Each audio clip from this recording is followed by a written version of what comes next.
questions. If you have some, submit them through the chat line and we'll answer. Greg, take it away. All right, thank you, Tim. Welcome, guys. Welcome back. We're now into our third webinar. As Tim indicated, the same lineup as last time, Tim, Norm, and myself. Here's our schedule. So we're now at our third webinar. We're going to talk about interference part 2, specifically the batter, runner, and the runner interference. And then next week we close out our interference topic, and then we'll move on to other things. So hopefully you'll get some really good stuff on interference tonight. Here's our agenda. As always, we'll talk about any clarifications if needed. For tonight, we also have a special segment. We'll see how this goes. Where we're going to talk about umpiring beyond the rule book, and we'll get a little bit more into that in a few charts. And then we'll get into our interference segment. We've already talked about the batter interference in our last review. Tonight, we'll talk about the batter runner and the runner, and that includes runner interference and the force play slide rule. And then, as I said earlier, we'll finish up with interference next week when we talk about catcher's interference, umpire's interference, and a couple other things. So for clarifications, Rule 2, I did get a question or two regarding about the throwing lane. We discussed that last week regarding batter interference, and we'll talk about that in a minute. Also, a couple comments regarding the chart on the batter's box, and I did have to make a correction on the language in example C, where that is an example of a foul ball in the batter's box with the batter's foot completely on the ground and out of the batter's box, and the batter is out. And I also improved the language in C as well as in D, and the difference between C and D, in C, it's a potential foul ball, but the foot is outside the batter's box. In D, it's a fair hit ball, but still the foot is out of the batter's box, and the batter will be declared out both in B and C. So we wanted to make sure that we got that message across clearly. As always, we put the video clips that you're going to see tonight out on the MAC website. They've been uploaded and they're there. I believe it's the most current entry as of today. And again, that's under the community section of the website. And if anyone is having any problems with gaining access to the MAC website, I would recommend you maybe pass it on to Norm and Tim, and we'll see if we can rectify that. And as always, if you come in late or you happen to miss one of the webinars, we record each and every one of the webinars, and we generally will send out the link to the recorded webinar video, and we try and do that within a 48-hour time span. I think we've beaten that. Normally we get them out most definitely within a day, but we try and do that no later than 48 hours, 2 days after the webinar. Okay, so this is a special segment that we're going to cover tonight. We go through these webinars because we want to provide all of our umpires a well-grounded base on rule knowledge. You know, we have our mechanics, that's important. We have to be able to manage the game, that's important. But a third part of that is also knowing the rules and knowing them well. But there are times, and I'm probably guilty as most, where we may be trying to umpire by the book, when in fact we might need to umpire based upon judgment and the intent and the spirit of the rule. So we're going to go through that tonight and talk about umpiring versus umpiring by the book. So baseball is governed by a set of rules. The rules are not completely black and white. There is some gray, even though it is a book and it's got the rules that are in there. But we have to take that guidance from the rule book and use judgment when we apply those rule applications to the play in which we're umpiring. An example, you know, black and white, a batter is required to vacate the batter's box. But the gray area to that, and maybe gray might not be the most accurate term, is we need to make sure that the batter had an opportunity to vacate before we apply that rule. Or if the batter, we don't require the batter to become invisible when we apply that rule. So what we do is the rules provide us a framework in which to make a judgment on any given play so that we apply the correct intent of the rule. And the goal for us is to be intelligent umpires who can think and not just be black and white rule book robots. So there's more to than just reciting the rule book when you're out on the playing field. And that's really no different than when applying any kind of judgment to our mechanics. We need to know where to go on any given play. We need to know when to go on any given play and what might be the best way to get there. And when we get there, we may have to do something else, whether if it's quiet, steps, adjustment, or something else. So whether if it's applying the rule or our mechanics, applying judgment to both of those arenas, that makes us a more whole and complete umpire. So here are some examples. I'm not going to go through all of them, but I'll put them up on the screen where we have rules associated with each of these types of plays.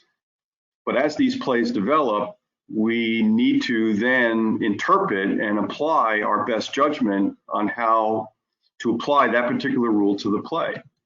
So we have some simpler stuff, whether if it's just calling balls and strikes or a fair foul, but then there are also some other harder plays, whether if it's base awards, do we give them 2 bases or just 1? Hit by pitch is a tough one. Batter interference is a tough one. Running lane could be a tough one, and we're going to talk about that one. That's one of our examples. Or even the forced play slide rule. So there are rules, but we also need to know how to apply those rules correctly for a given situation. So what I thought I would try and do is go through 3 examples. We're going to talk about the infield fly. We're going to talk about the throwing lane, which was one of the questions on the clarification. And then we're going to talk about the running lane violation.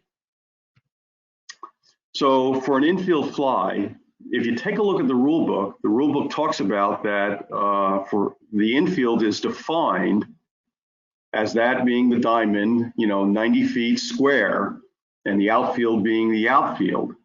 So here's our picture of infield outfield. There's our outfield, there's our infield. I highlighted the infield and you can see the outfield.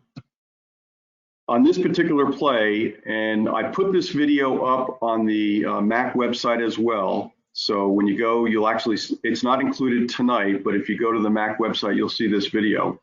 So here's our ball. So we have to make a determination. Well, is the ball in the infield for the infield fly rule? Is the ball in the outfield for the infield fly rule? What's the deal? So as you can see, you might argue that it might be closer to the outfield than the infield. So why should the infield fly rule apply in this particular play? Well, in reality, and as the video, if you go and take a look, you'll see the fly ball in this example had an appreciable height. And there was ease of effort by the shortstop to make this catch. Now, for a number of different reasons, he didn't. But those 2 criteria for an infield fly applied in this play. So as a result, you can see the arrows. We have our umpires who called an infield fly on this play. Our next example is a throwing lane. So in our first example here, we have our batter. He's in the batter's box. And you can see the catcher at this point in time during the play has a very clear throwing lane that he could throw in an attempt to put out R1, who's stealing second. By the book, the batter is going to be called out for interference with the catcher's throw by leaning over the plate or stepping out of the batter's box. That's what the rule book says. And as the play develops, you now can see that our batter is encroaching in on the throwing lane and is potentially now interfering with our catcher's ability to make a play on R1, who is stealing second. In reality, if you look at the rule book, there really is no mention of a throwing lane. Throwing implies that if there is no throw, then there is no interference in Article 5 of our rule reference above. And there's no mention of attempt to throw, i.e. what happens if a catcher who doesn't throw, but he double clutches. He wanted to throw, but the double clutch as a result of the batter interference caused him not to throw. And in the final, we now have our batter who is over the plate. He clearly, in this example, has taken away any throwing lane by the catcher. So I think this is a good example where the rule book gives us the guideline as to what to call when this situation occurs, but we then also have to interpolate or extrapolate, well, what happens, if there is a throwing lane, there isn't a throwing lane, does he double clutch where he attempts to throw and he chose not to because of the interference? So we need to take all of those into consideration as well when we umpire this kind of play. Our third example, and before I begin, I think one of the presenters might have a hot mic, so if you could mute, that would be great. In our third example about umpiring the play, here's our definition of a running lane violation. The batter runner is out, and we're going to cover a lot more of this later tonight. If he runs outside the 3-foot running lane, and he's considered outside the running lane if either foot is completely outside of either line. That's what the rule says. There are two major components to this play. One is the action inside the running lane prior to the batter runner's last step to first base. That would be this area here inside the running lane and whatever action takes place there. Then you have the action during the last step at first base, which would be up here. So we're now taking the running lane and we're actually dividing it into two, where we have action prior to first versus action at first base. So actions inside the running lane. In this red area, I show we have a ball in front of the home plate area. So now this running lane becomes fairly important because if a runner is running outside that running lane for the running lane distance, at any given point, he's going to be interfering with the potential field and throw by the catcher because of the position of the ball being so close to home plate. In the green area, if the ball is batted a little bit farther away, the batter runner could interfere while in the running lane, as well as possibly interfere when he takes his last step at first base. The blue area, we're now much farther away from home plate. The ball is fielded more towards the infield, and the batter runner most likely really shouldn't interfere while in the running lane. So if he's in the running lane, because the ball is out so far, any throw by the fielder, whether it's the catcher or the pitcher, he should have a clear line to first base, unlike that in the red area, and maybe much better than in the green area. And then the only other thing you'd have to worry about is the play that takes place on the last step.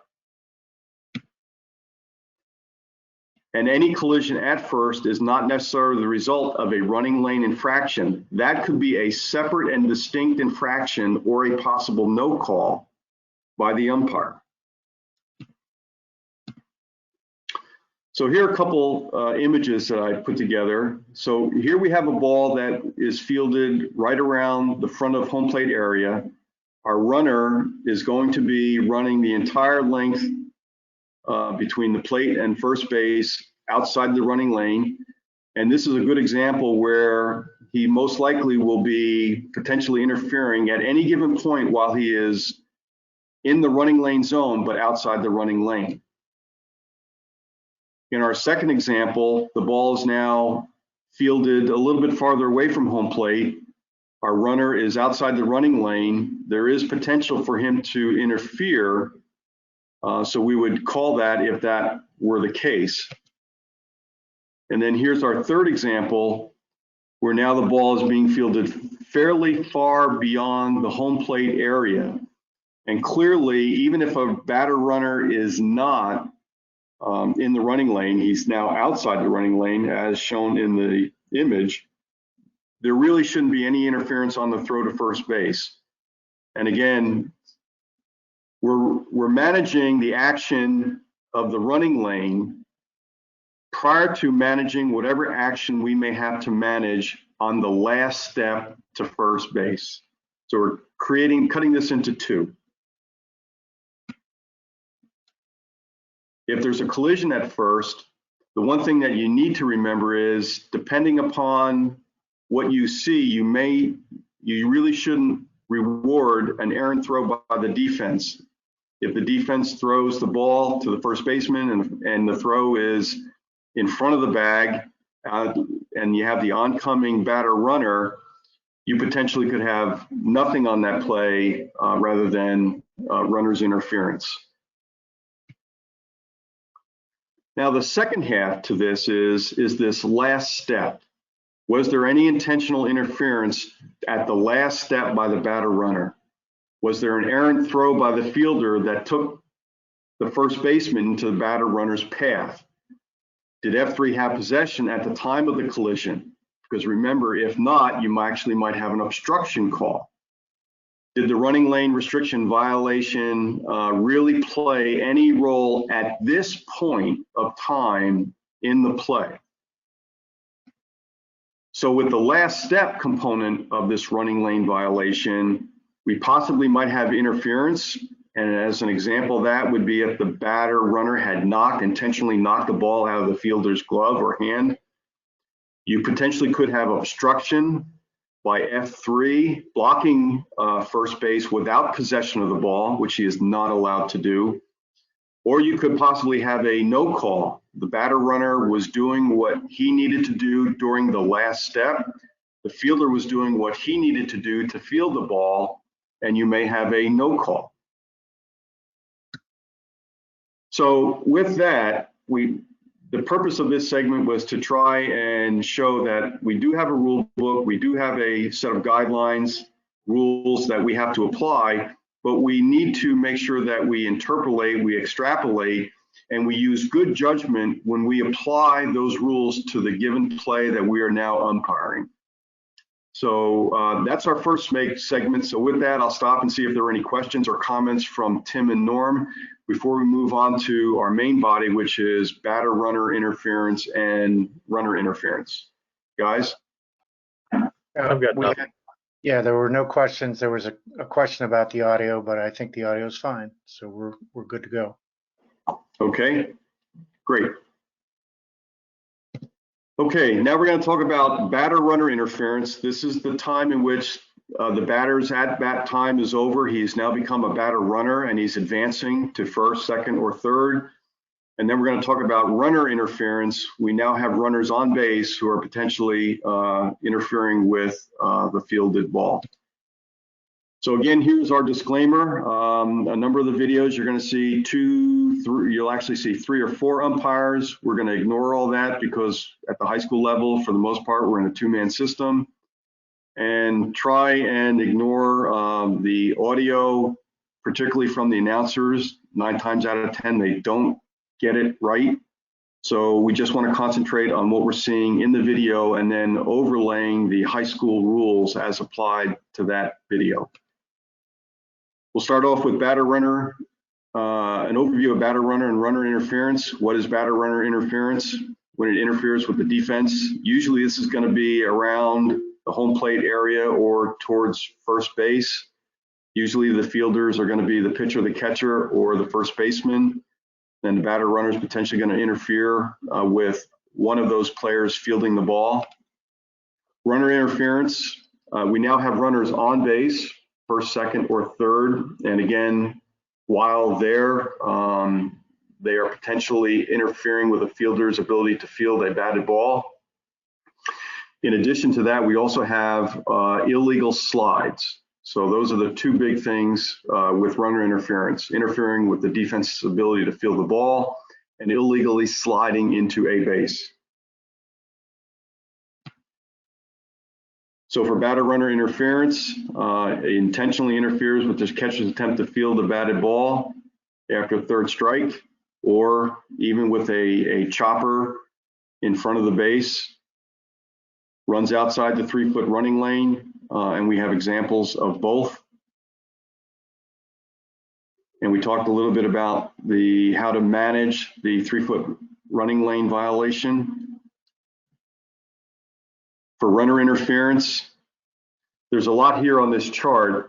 In summary, it's when the runner is going to be declared out for interfering with a fielder's ability to field a batted ball.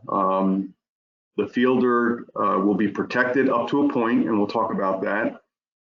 And while he is being protected, is the obligation of the runner to not interfere with the fielder's ability to field, not interfere with a throw or a thrown ball, and I think some of us have seen this, on a ground ball, runner on first, advancing to second or advancing to any base. The batted ball makes contact with the runner prior to passing an infielder. We're going to declare the runner out. We briefly talked about deliberately knocking the ball out of the fielder's hand for the runner violation. And then another time in which there's runner interference, this is actually when a coach physically assists a runner.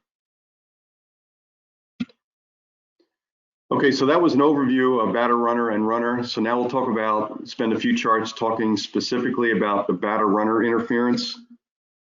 So we have 2 videos that we're going to show. And again, in both videos, the intent here is to show what it might look like if we have a batter runner who is advancing to first and we have a fielder, whether that's the catcher or whether that's the pitcher or possibly even first base, wants to field the ball and our batter runner gets in the way.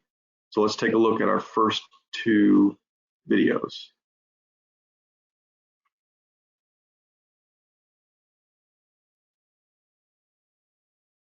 Made the call. He was right behind it and sees it all the way.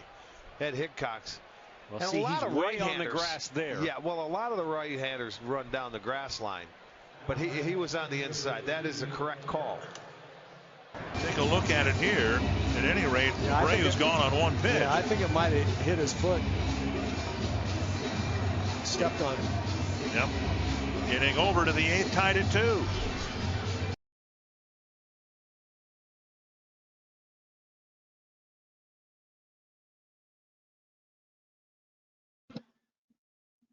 So we talked about usually seeing these types of plays with a bunt or a dribbler or possibly even a drop third strike. We have multiple fielders involved. There are a number of considerations when umpiring this play. Is it really the batter interferer who's at fault? In the second video, we actually had the kickball, but it was a good enough example of what it might look like if you thought the batter runner may have interfered with the catcher's ability to field the ball.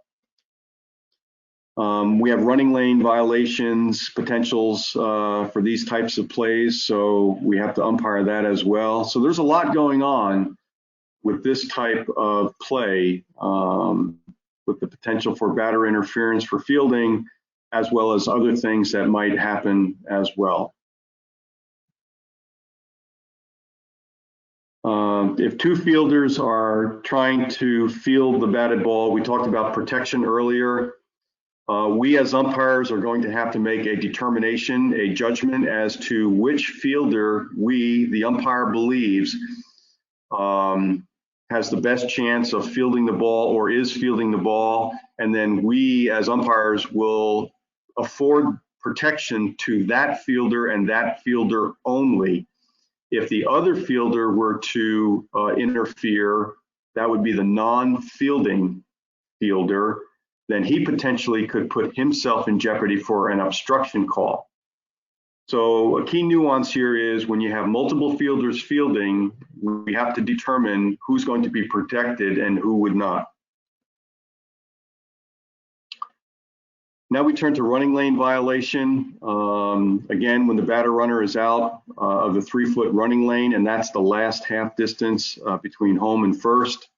In our example here, this is a good example of our batter runner outside the 3-foot running lane. He actually has both feet out, so this should be a fairly easy call. And in this image, you can actually see the pitcher who had fielded the ball, but it's pretty close to that angle, that similar angle, like a catcher would have fielded in front of the plate. Again, it's intended to prevent the offense from gaining an unfair advantage. And we can actually ignore the running lane violation if it is an attempt by the batter runner to avoid contact with a fielder who is fielding the ball. Okay, the next set of clips we have, we're going to show 2 clips of running lane violations. And the first clip you're going to see is the point I want to make before we see it. You can see the ball being picked up by the catcher in front of the home plate area. So that should be our first sign. The runner is running outside the running lane in our second image. And as a result, it is forcing the catcher to move farther and farther out so that the catcher himself creates the throwing lane. So that should be another indicator to us as umpires. The catcher had to make an adjustment as a result of the violation of the batter runner. So let's go ahead and take a look at those.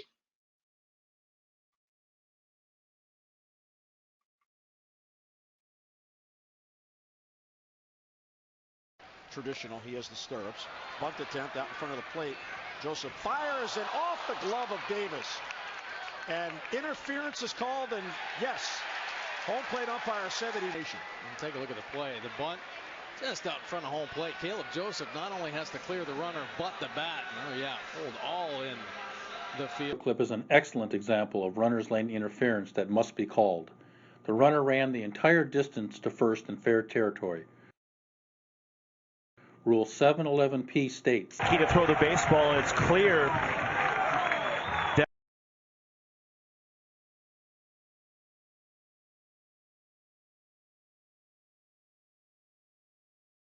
So hopefully those are 2 pretty good examples of what we saw in terms of the red area that we've shown in some of the previous charts regarding the angle of that particular throw and the interference that the runner is creating as a result of being outside the running lane.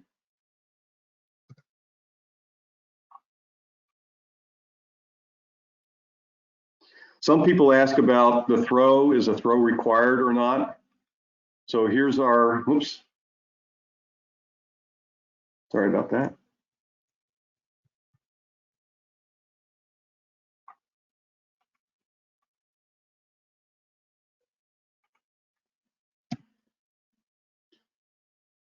So here's a case play from 2010. B1 lays down a bunt in fair territory in front of home plate. He attempts, he's running outside the running lane, and F2 attempts to throw, but throws high and to the right. Or B does not attempt to throw. B1 is required to be in the running lane, which we've talked about. When the ball is fielded and thrown from the area behind him. In A, where the catcher attempts to throw to first but throws high, this is interference and B1 is out, and the ball is going to be declared dead. In B, since there was no throw, there can't be any interference. So we do expect a throw by the fielder to first base when to do that. And as you can see in our rule reference, it says while the ball is being fielded and thrown, so we do require a throw, and it says the thrown is to first base. So you can see in the rule that a throw is required, and the throw needs to be thrown towards first base. If he throws it to center field, is it towards first base? It is not.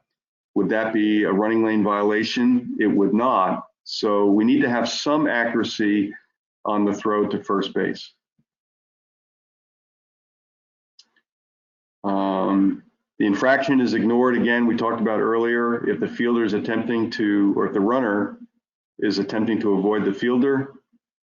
And again, the batter runner is considered outside the running lane when either foot is outside either line. I won't go through this, but this is another situation regarding the running lane.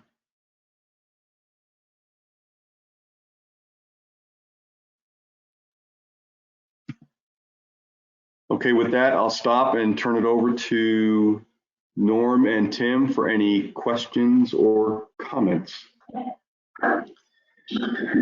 Okay, there was one question, and it relates to the first still photo we saw where the infield fly was called, and in the photo you can see the shortstop's way out into left field with his back to the infield.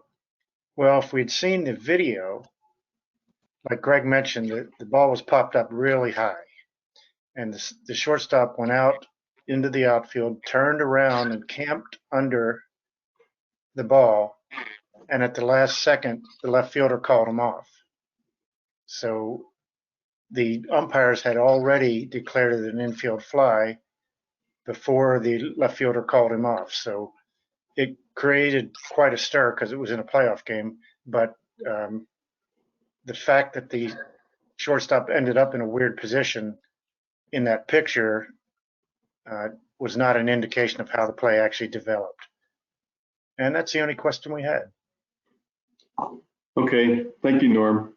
Wait a minute, we do have one more.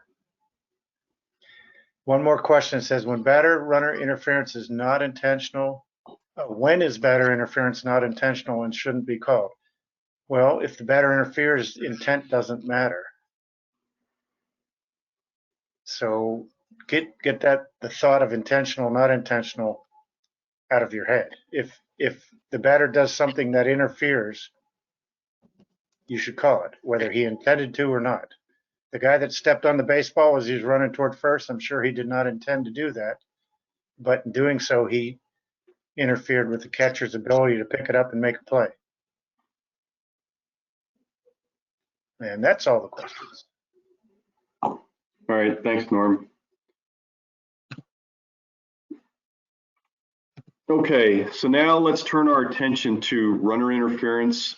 So this is the last major segment for batter interference, batter-runner interference. We're now turning our attention towards runner interference.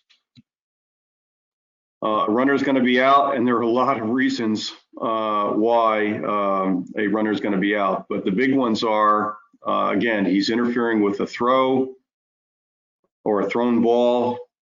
He hinders the fielder in his initial attempt. I should have highlighted initial attempt to field a batted ball. He interferes if he's attempting to prevent a double play, and we'll talk about illegal slides. Or, and I think we had this in one of our, I think our very first review on interference, a retired runner can actually also interfere in a play. So it doesn't have to be just a runner. It can also be a retired runner, or it could be an on-deck batter who comes up and holds a signal to the runner rounding third, coming home, slide, slide, slide, and for some reason he gets involved in a play. So, and then we talked about if two fielders are attempting to field a fielded ball, then we as umpires are going to have to make a judgment as to which one we're going to afford protection. So those are a lot of the different reasons why a runner could be out on the base path.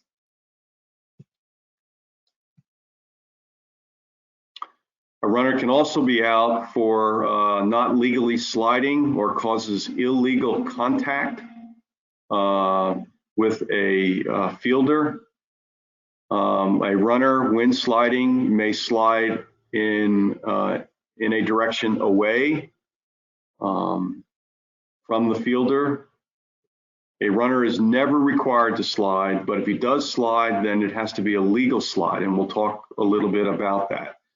But the penalty is if there is an illegal slide, we're going to call the runner out, and depending upon the type of play, we actually could get 2 outs as well. Okay, so we have 4 clips that we're going to take a look at. The first 2 is a runner who is interfering with a fielder attempting to field a batted ball. The next 2 clips will talk about different types of interference fielding a batted ball. So let's go ahead and take a look.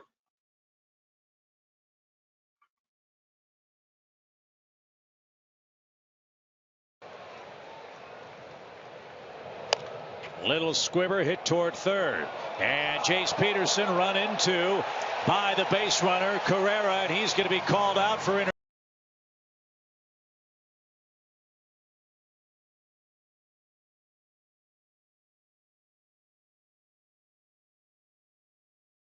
He's going to be called out for interference. Is going to have to leave first base. When you're the base runner, you have to get out of the way and let the fielder be able to field the ball. So he's out for interference. Holding all the way. Peralta hits a high bouncer. LeMahieu charges and collides with. The runner's entitled to the baseline. AJ tries to avoid contact. LeMahieu actually reached out with his hands. And they call AJ.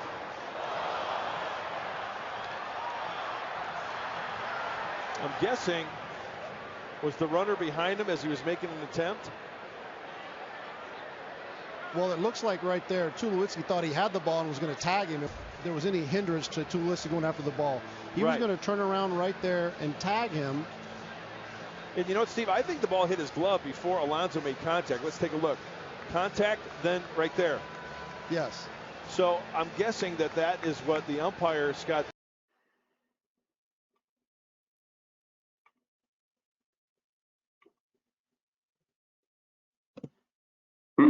Let me go back. So in the first 2 videos, you can see that it should be a fairly easy, fairly obvious call where we have our runners who are interfering with the fielder's ability to field the ball. In the second 2 clips, clip 3 and clip 4, it's not as easy, could be a little tougher because of the timing of the play. In clip 3, as you saw, they called our runner out. That was a very interesting play because you could have argued that the fielder had no ability to field the ball, but obviously in that clip they decided that he did and they called him out.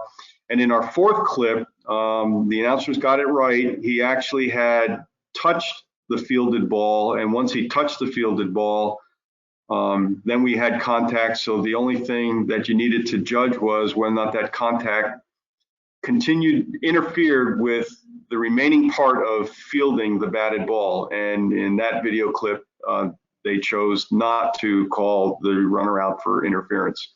But the bottom 2 are harder ones that we may get when we get on the field and see this kind of stuff taking place. A runner is also out if he fails to vacate. I really don't have any examples of that. We talked about that in one of our reviews. That should be a fairly easy call. The harder call is when we have a fielder like we did in our video just now, where the runner interferes with the fielder's ability to field the batted ball. In this example, this question, case play, we have R3 is going to be declared out, and the batter is going to remain at bat.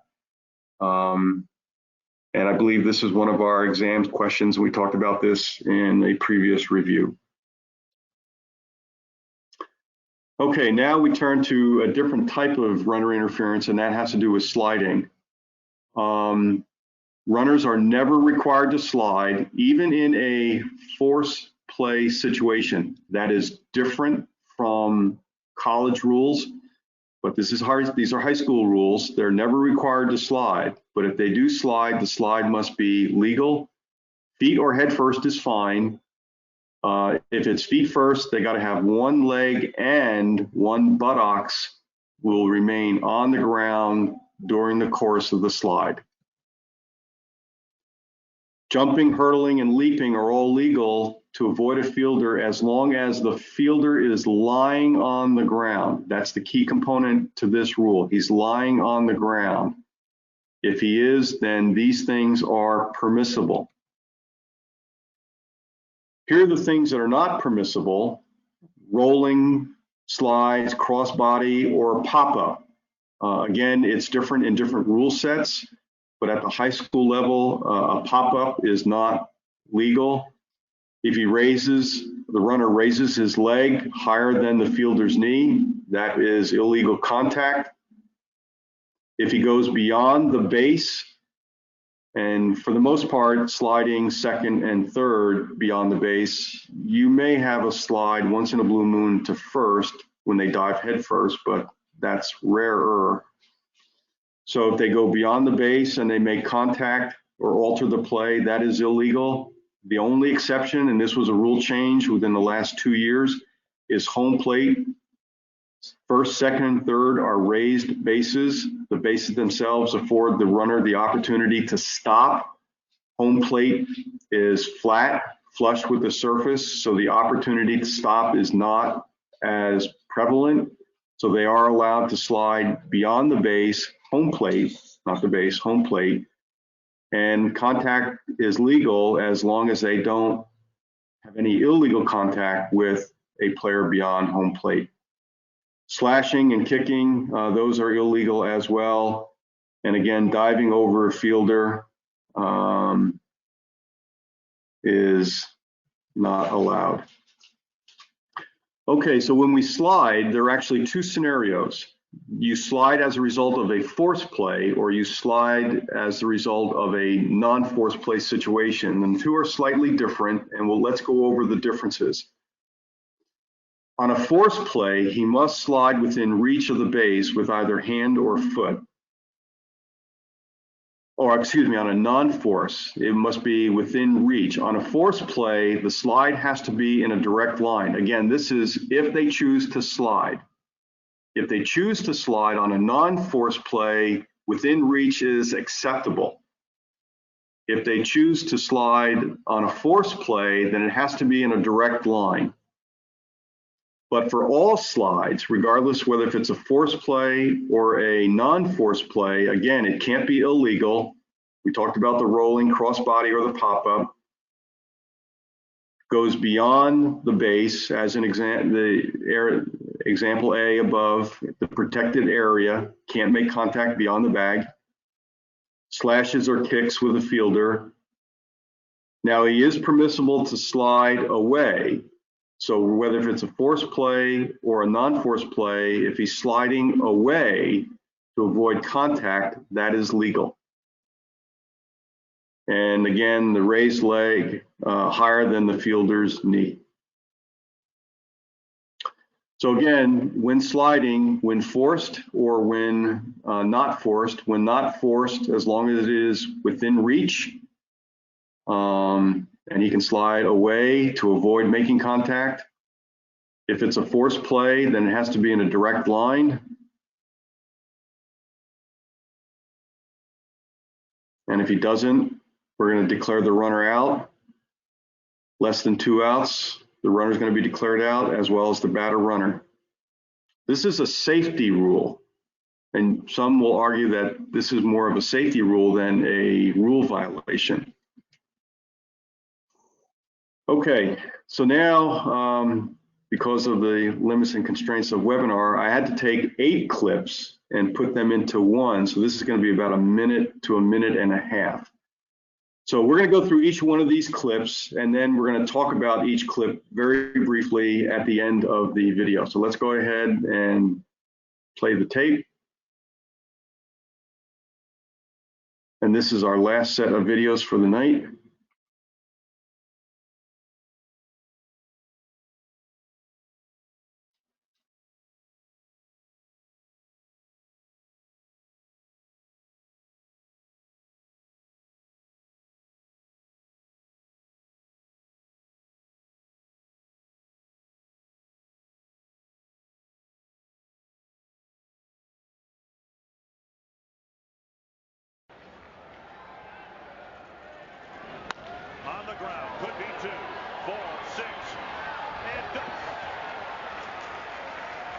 Santana doesn't. To touch the bag, that's the question.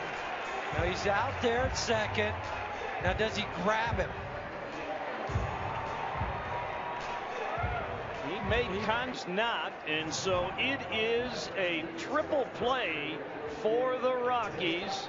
DJ LeMahieu with somebody clawing it.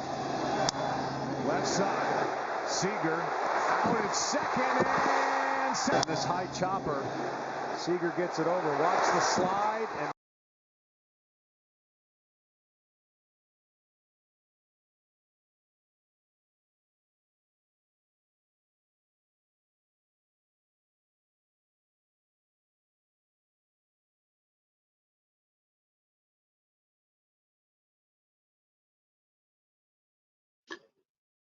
Yeah, there's no audio for this, so let's just go ahead and let this play out and we'll come back to it. An obstruction here on the slide. He's sliding into the base. Yeah, there's nothing he did wrong. Yeah. That's baseball. And it looks like they're going to take a look at it. There's nothing wrong with that slide. That's a slide at the base. Roll to third. Zimmerman goes to second. The throw to first. Double to the throw. They give you a little more leeway out there around the bag. If the throw is offline at all, the umpire wants to see you make contact with the base while you have the ball in your glove. Clearly, Espinoza came off. High school, the rule is the simplest. Diving over a fielder is illegal. When the dive occurs, the ball remains live and the runner is out. But when there's contact like there was here, the ball becomes dead, similar to college. Finally, in Little League, which uses professional rules for the most part, even with a rule interpretation manual, this play.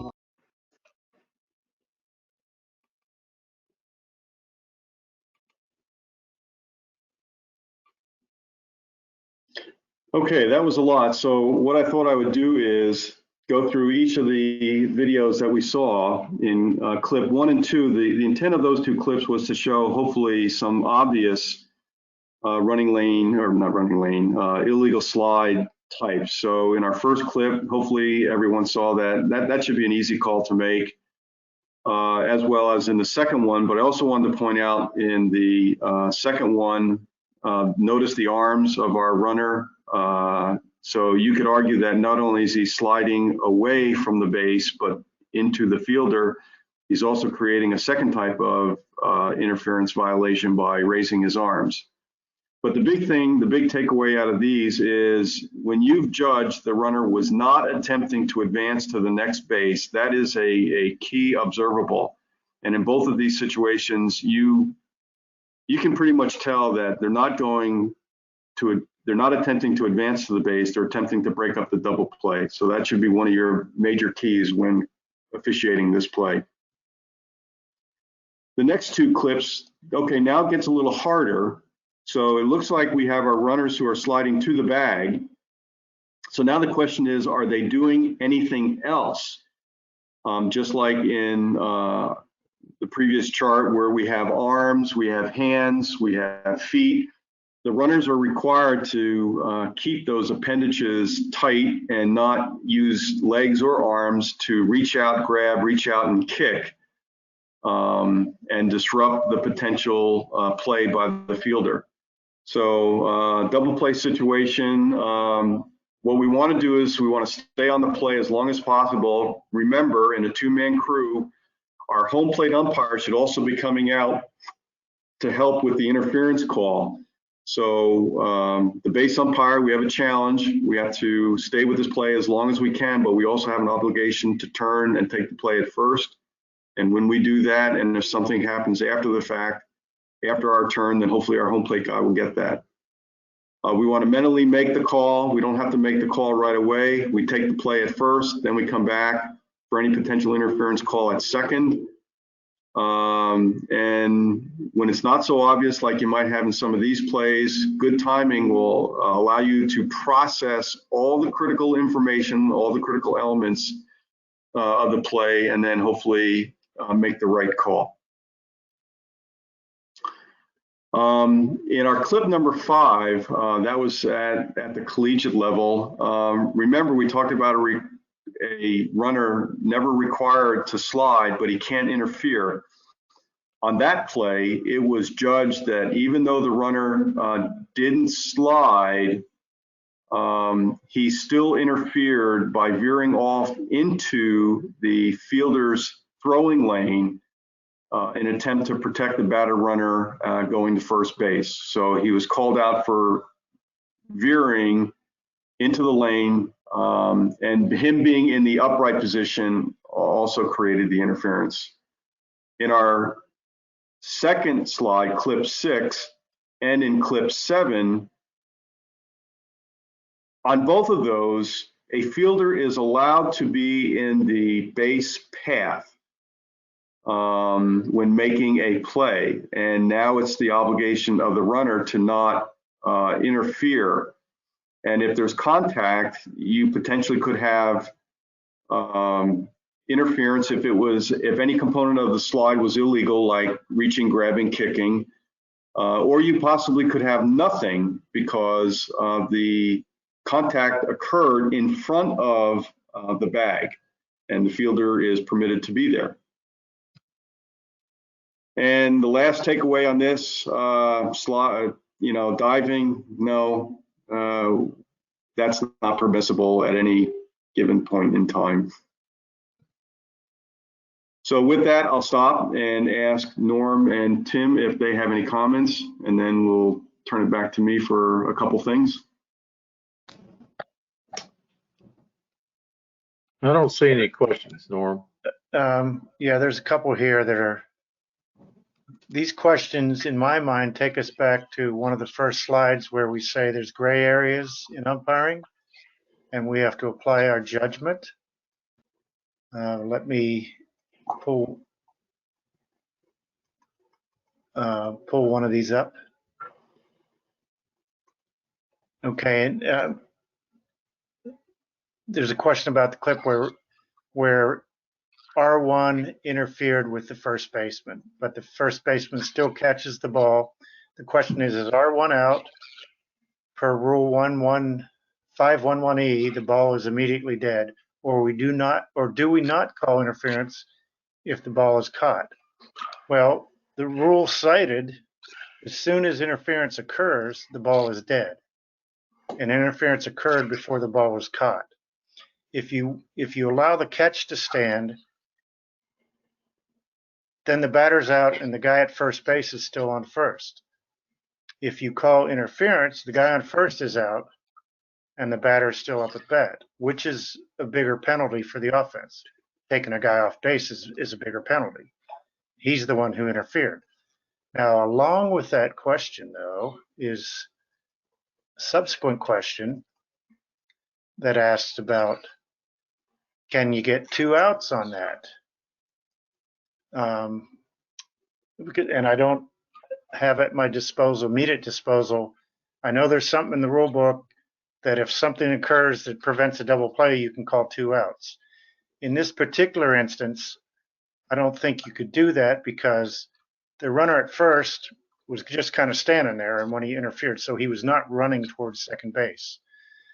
So had he not interfered with the first baseman, the likelihood of him making an out was extremely remote.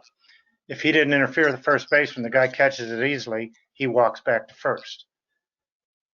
The runner walks back to first. So it's highly unlikely that a double play would have occurred.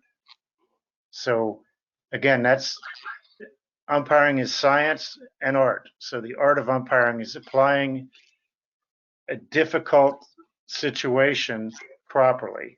So in this particular instance, where all the action was right around first base, I don't think you can get 2 outs on that. If Jerry or Tim or Greg have a different opinion about a play where an interference play where you could get 2 outs, please chime in here. The only possibility for a second out, and I'm now extrapolating, is if the runner on first bolted towards second and knocked down the first baseman who would have made that catch, and they would have doubled up R1 if for whatever reason he didn't. So that's an extreme example of where you could theoretically get 2 outs. But I agree with you, Norm. In that particular play, you're not going to get 2 outs on that play. Right, and the example you came up with, I mean, that's a great example because, and that shows that as you as an umpire, you call that's interference. And even though the rule says that's an immediate dead ball, and it is, if the circumstances of the play look like it was going to be easy to get 2 outs without the interference, then you get the 2 outs. I think I covered all the questions. Let me take a quick look at the box here.